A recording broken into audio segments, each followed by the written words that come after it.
ప్రభునందు మిక్కిలి ప్రియమైన దేవుని బిడ్డారా, మీ అందరికీ క్రీస్తు ప్రభు పేరిట సర్వశుభాలు తెలియజేస్తూ ఈరోజు ఒక ప్రత్యేకమైన అంశంతో మీ ముందుకు రావడం జరిగింది. విగ్రహముల యందు బలి అర్పించిన వాటిని లేదా విగ్రహములకు బలి అర్పించిన వాటిని నైవేద్యంగా పెట్టిన వాటిని క్రైస్తవులు తినవచ్చా, స్వీకరించవచ్చా, భోజించవచ్చా? ఇట్లాంటి ప్రశ్నలు మన జీవితానుభవంలో ఎదురయ్యాయి. ఈ అంశాన్ని గురించి బైబిల్ గ్రంథం ఏం చెప్తా ఉంది? 1 కొరింథీ పత్రిక 8వ అధ్యాయము 10వ వచనం జ్ఞాపకం చేసుకుందాం. ఏలయనగా జ్ఞానము గల నీవు విగ్రహముల యందు భోజన పంక్తిని కూర్చుండగా ఒకడు చూచిన ఎడల బలహీనమైన మనస్సాక్షి గల అతడు విగ్రహములకు బలి ఇయ్యబడిన పదార్థములకు తినుటకు ధైర్యం తెచ్చుకుండగదా. యెహోవా యందు భయభక్తుల జ్ఞానమునకు మూలమని చెప్పిన మాటను బట్టి క్రైస్తవులుగా దేవుని ప్రేమను, దేవుని యొక్క కనికరాన్ని బట్టి, దేవుని కృపను బట్టి క్రీస్తుని అంగీకరించిన మనము ఈ లోకంలో జ్ఞానము గలవారముగా, జ్ఞానయుక్తంగా ప్రవర్తించాలి. క్రైస్తవ విశ్వాసములోకి వచ్చిన మనము జ్ఞానము కలిగిన వారముగా ఉంటూ ఏం చేయాలన్నాడు? భోజన పంక్తిని, ఆ విగ్రహాలకు అర్పించిన బలి మాంసం విషయంలో భోజన పంక్తిని కూర్చున్నప్పుడు బలహీనుడైన మనస్సాక్షి గల సహోదరుడు అక్కడ ఉంటే మరి ఎక్కువగా అతడు విపరీతంగా విగ్రహాలకు బలి అర్పించిన వాటిని తిని మరి అతడు నశించిపోతాడు అని కూడా చెప్తా ఉంది. క్రింద మాట చూద్దాం. ఒక్క మాట జ్ఞాపకం చేసుకురండి. క్రీస్తుని అంగీకరించిన తర్వాత నువ్వు జ్ఞానము గల వ్యక్తిగా ప్రవర్తించాలి. ఇక్కడ పరిశీలించినట్లయితే నీ జ్ఞానమును బట్టి అంటున్నాడు. 11వ వచనం, అందువలన ఎవరి కొరకు క్రీస్తు చనిపోయినో ఆ బలహీనుడైన నీ సహోదరుడు నీ జ్ఞానమును బట్టి నశించును. విగ్రహాలకు బలి అర్పించిన వాటిని తింటే ఏమైపోతారట? నశిస్తారట.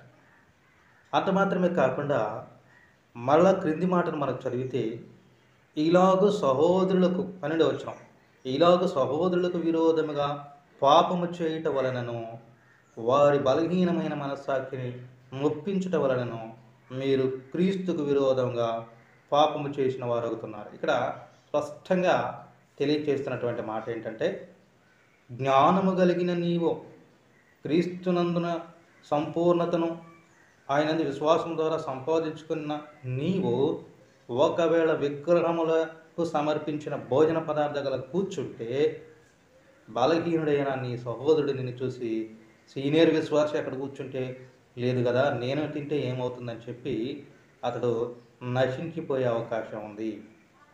రెండవది స్పష్టంగా చెప్పాడు, క్రీస్తుకు విరోధంగా పాపము చేసిన వారు అవుతున్నారు అన్నాడు. ఒకటి నశించిపోతాం, రెండు పాపం చేసిన వారు అవుతాం. పాపాత్ములకి పరలోకమునకు చోటు లేదు. కాబట్టి మనం జ్ఞానంగా ప్రవర్తించాలి. దేవుడి జ్ఞానమును, ఈ స్వాతంత్ర్యాన్ని మనకిచ్చింది జ్ఞానయుక్తంగా మసులుకొని దేవుని రాజ్యం కొరకు సిద్ధపడటానికి. నీ అజ్ఞానంతో నీ పొరుగువారిని, నీ సహోదరుడిని మరి నరకంలో పడేయటానికి నీకు స్వేచ్ఛ లేదు. విగ్రహములకు బలి అర్పించిన వాటిని తింటే పాపం చేసిన వారం అవుతాము మరియు నశించిపోతాం.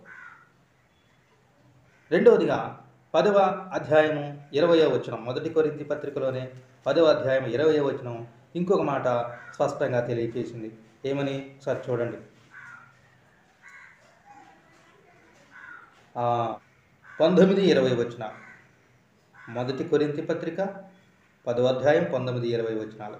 ఇక నేను చెప్పున్నదేమి, విగ్రహార్పితములో ఏమైనా ఉన్నదని అయినను, విగ్రహములలో ఏమైనా ఉన్నదని అయినను చెప్పేదనా లేదు కానీ, అన్య జనులు అర్పించు బలులు దేవునికి కాదు దయ్యములకే అర్పించుతున్నారని చెప్తున్నాను. మీరు దయ్యములతో పాలువారవుట నాకు ఇష్టం లేదు. మీరు ప్రభు పాత్రలోనిది దయ్యముల పాత్రలోనిది కూడా త్రాగనేరరు. ప్రియులారా గమనించండి, అన్య జనులు అర్పించు బలులు అంటే క్రీస్తుని ఎరుగని వారు, క్రీస్తును విశ్వసించినటువంటి వారు అర్పించే బలులు దేనికి అర్పించినా అది దయ్యములకు అర్పించిన దానితో సమానము అని పౌలు భక్తులు స్పష్టంగా తెలియజేస్తూ ఉన్నారు. ఈ దయ్యాలు, భూతాలు, సైతాను సంబంధులు వీళ్ళంతా కూడా నరకమునకు సిద్ధపరచబడిన వారు. కాబట్టి మీరు దయ్యాల పాత్రలోనిది తాగటం, తినటం నాకు ఇష్టం లేదు అంటున్నాడు. ఒకటి విగ్రహాలకు అర్పించిన వాటిని తింటే పాపం చేసిన వారిని అవుతాం, నశించిపోతాం. ఈ విగ్రహార్పితమైనది దయ్యములకు అర్పించినది అనగా మనం గుర్తుపెట్టుకోవాలి. ఈ రెండు విషయాలు స్పష్టం చేస్తూ విగ్రహార్పితము, విగ్రహారాధన, బలి అర్పించినటువంటి పదార్థములు దయ్యానికి సంబంధించినవి, పాపములకు సంబంధించినవి, మరి దేవునికి అయిష్టమైనవి. కనుక మనం దేవుని యందు విశ్వాసంతో జ్ఞానము కలిగి మన చుట్టూ ఉన్న మన సహోదరులు క్రొత్తగా విశ్వాసంలోనికి వచ్చినటువంటి వారు మనల్ని బట్టి బలపరచబడి దేవుని యందు విశ్వాసంలో మరింత